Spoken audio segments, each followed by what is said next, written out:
Assalamualaikum warahmatullahi wabarakatuh. Perkenalkan, nama saya Nabila Hikari Kalbi Gusya dengan NIM 23370024 dari Program Studi Pendidikan IPS. Baiklah, langsung saja di video kali ini saya akan menjelaskan tentang materi administrasi keuangan. Di dalam video kali ini saya akan menjelaskan materi pokok yang berkaitan dengan administrasi keuangan, yaitu yang pertama pengertian administrasi keuangan, yang kedua fungsi administrasi keuangan, yang ketiga manfaat administrasi keuangan, yang keempat proses administrasi keuangan, yang kelima administrasi keuangan, dan yang terakhir peran guru dalam administrasi keuangan. Baiklah, langsung saja materi yang pertama tadi, yaitu pengertian administrasi keuangan. Administrasi keuangan adalah pengelolaan semua aktivitas yang berhubungan dengan keuangan untuk mencapai tujuan suatu perusahaan atau organisasi yang berhubungan dengan pencatatan keuangan, pencatatan pemasukan, dan pengeluaran pembiayaan berbagai kegiatan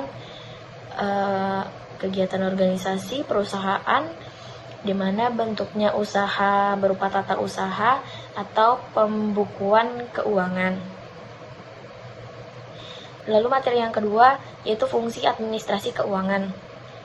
Fungsi yang pertama yaitu fungsi investasi, meningkatkan kekayaan, melawan inflasi, dan lain sebagainya. Lalu yang kedua fungsi mencari dana, perencanaan keuangan, pengadaan modal, dan lain sebagainya. Lalu yang ketiga fungsi pembelanjaan. Fungsi pembelanjaan krusial dalam menjaga kesehatan finansial perusahaan dan memastikan bahwa semua kegiatan dapat berjalan dengan baik. Dan yang terakhir itu fungsi pembagian laba. Sangat krusial dalam menjaga kehubungan baik dengan pemegang saham, memperkuat posisi finansial perusahaan, dan mendukung pertumbuhan jangka panjang. Lalu materi berikutnya yaitu manfaat administrasi keuangan. Yang pertama yaitu meningkatkan efektivitas dan efisiensi penggunaan keuangan sekolah dalam melaksanakan program sekolah. Lalu yang kedua meningkatkan akuntabilitas dan transparansi keuangan sehingga ada keterbukaan dari sekolah mengenai dana anggaran yang digunakan. Lalu yang ketiga meningkatkan kepercayaan pemerintah, masyarakat, dan orang tua terhadap sekolah. Yang keempat, agar tidak terjadi penyalahgunaan dana sekolah, agar tidak menimbulkan perbincangan negatif dari orang tua, masyarakat, dan pemerintah terhadap sekolah.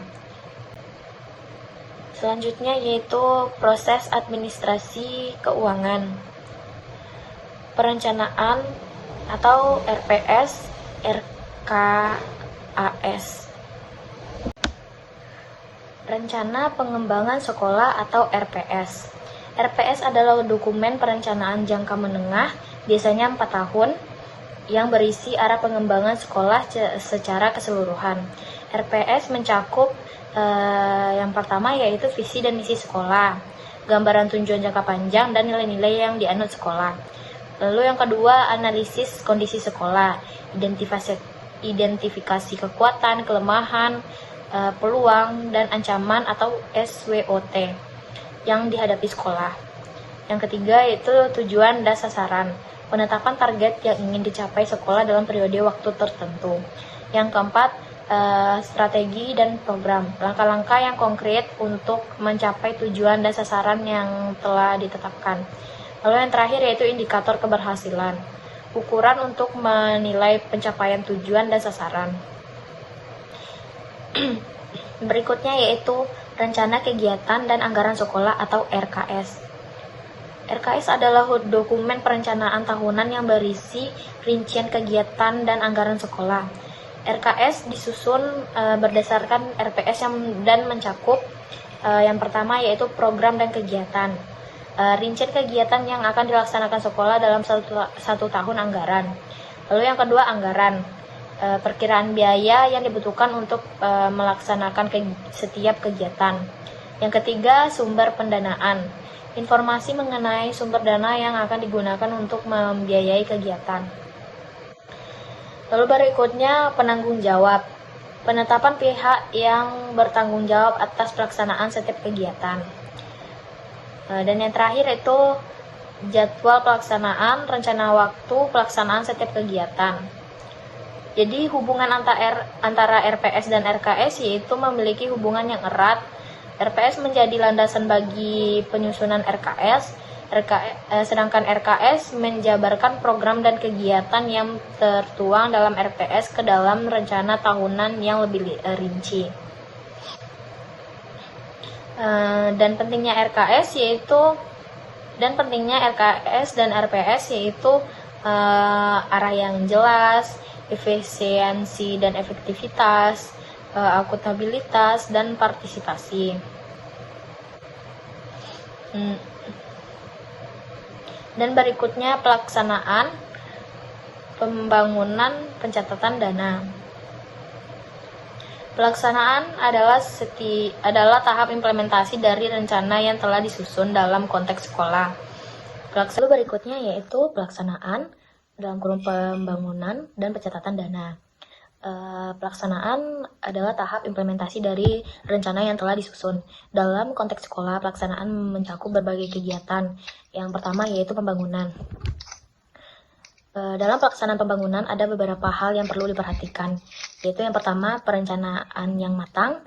Pembangunan harus didasarkan pada perencanaan yang matang, termasuk desain anggaran dan jadwal pelaksanaan. Pengawasan yang ketat. Pelaksanaan pembangunan harus diawasi secara ketat untuk memastikan bahwa pekerjaan dilakukan sesuai dengan rencana dan anggaran.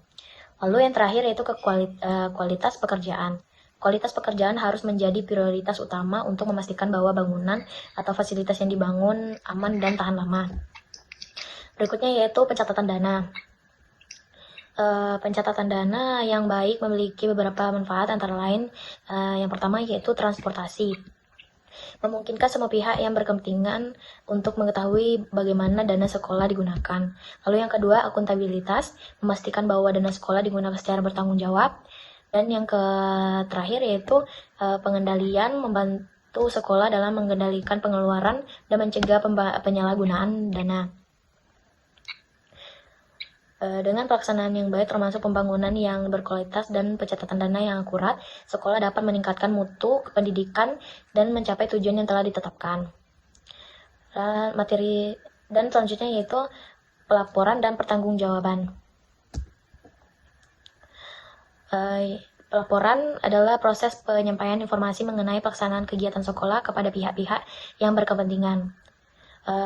Laporan biasanya mencakup beberapa poin-poin, yaitu laporan keuangan, yaitu berisi informasi mengenai pemasukan dan pengeluaran dana sekolah, menunjukkan bagaimana dana sekolah digunakan untuk membiayai kegiatan-kegiatan sekolah. Lalu berikutnya laporan kegiatan, berisi informasi mengenai pelaksanaan kegiatan-kegiatan sekolah, seperti kegiatan pembelajaran, ekstrakurikuler, dan pembangunan. Lalu yang ketiga, laporan kinerja. Berisi informasi mengenai kinerja sekolah, seperti hasil belajar siswa, kinerja guru, dan kinerja kepala sekolah. Berikutnya yaitu pertanggungjawaban. Pertanggungjawaban adalah kewajiban untuk memberikan pelaksanaan dan perhitungan mengenai pelaksanaan kegiatan sekolah. Mencakup yaitu yang pertama pertanggungjawaban keuangan. Baiklah, selanjutnya materi yang berikutnya yaitu komponen administrasi keuangan. Yang pertama yaitu perencanaan keuangan. Definisinya yaitu proses penyusunan rencana mengenai pemasukan dan pengeluaran dana untuk mencapai tujuan keuangan tertentu. Tujuannya yaitu memastikan ketersediaan dana yang cukup untuk membiayai kegiatan, mengoptimalkan penggunaan dana agar efektif dan efisien. Penerapannya di sekolah yaitu menyusun rencana penggunaan dana BOS, dana komite, dan sumber dana lainnya. Lalu yang kedua, anggaran keuangan. Definisinya rencana keuangan terperinci yang menunjukkan perkiraan pemasukan dan pengeluaran dana untuk periode tertentu, merupakan penjabaran dari perencanaan keuangan ke dalam angka-angka konkret. Tujuannya mengendalikan pengeluaran agar sesuai dengan rencana. Penerapannya di sekolah yaitu menentukan alokasi dana untuk setiap kegiatan sekolah. Lalu yang ketiga, pengelolaan keuangan. Definisinya, proses pelaksanaan perencanaan keuangan dan anggaran keuangan. Tujuannya yaitu memastikan dana digunakan sesuai dengan rencana dan anggaran. Penerapannya di sekolah yaitu melakukan transaksi keuangan sesuai dengan prosedur yang berlaku. Yang keempat, berikutnya yaitu pencarian keuangan. Definisinya yaitu upaya untuk memperoleh sumber dana yang dibutuhkan untuk membiayai kegiatan. Tujuannya memenuhi kebutuhan dana yang cukup dalam anggaran, meningkatkan kapasitas keuangan sekolah. Penerapannya di sekolah yaitu mengajukan proposal bantuan kepada pemerintah, lembaga swadaya masyarakat, atau perusahaan. Yang kelima yaitu penyimpanan keuangan. Proses penyimpanan dana secara aman dan terjamin meliputi pemilihan tempat penyimpanan, pengelolaan kas, dan investasi. Tujuannya yaitu mencegah kehilangan atau pencurian dana, memastikan ketersediaan dana yang dibutuhkan, memperoleh keuntungan dari investasi. Penerapannya di sekolah yaitu penyimpanan dana di bank yang terpercaya, mengelola kas dengan hati-hati dan teliti. Berikutnya, pengendalian keuangan. Definisinya, proses pengawasan dan evaluasi terhadap pelaksanaan rencana dan anggaran keuangan meliputi pemantauan pengeluaran, analisis laporan keuangan, dan tindakan korektif. Tujuannya yaitu mendeteksi penyimpangan dan mengambil tindakan perbaikan. Penerapannya di sekolah membandingkan realisasi pengeluaran dengan anggaran. Lalu yang ketujuh yaitu pemeriksaan keuangan. Definisinya, proses penilaian terhadap kebenaran dan keakuratan laporan keuangan dilakukan oleh pihak yang independen dan kompeten.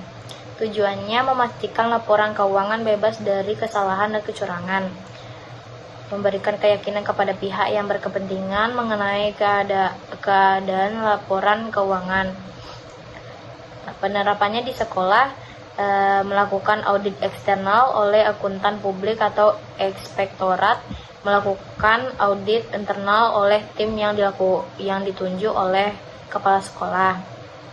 Lalu berikutnya yaitu peran guru dalam administrasi keuangan. Yang pertama, membuat file keuangan sesuai dengan dana pembangunan. Yang kedua, membuat laporan data usulan pembayaran gaji repal ke pemerintah kota. Yang ketiga, membuat pembukuan penerimaan dan penggunaan dana pembangunan. Yang keempat, membuat laporan dana pembangunan pada akhir tahun anggaran. Yang kelima, membuat laporan rancangan anggaran pendapatan bantuan sekolah atau BOS. Yang keenam, membuat laporan tribulan dana bantuan operasional sekolah atau BOS. Yang ketujuh, menyebarkan pajak PPN atau PPH. Lalu berikutnya, membagikan gaji atau repal. Dan yang terakhir, penyimpanan dan membuat peraturan keuangan sekolah. Baiklah, hanya itu yang dapat saya sampaikan dan saya jelaskan. Kalau ada kata yang salah, mohon dimaafkan. Assalamualaikum warahmatullahi wabarakatuh. Terima kasih.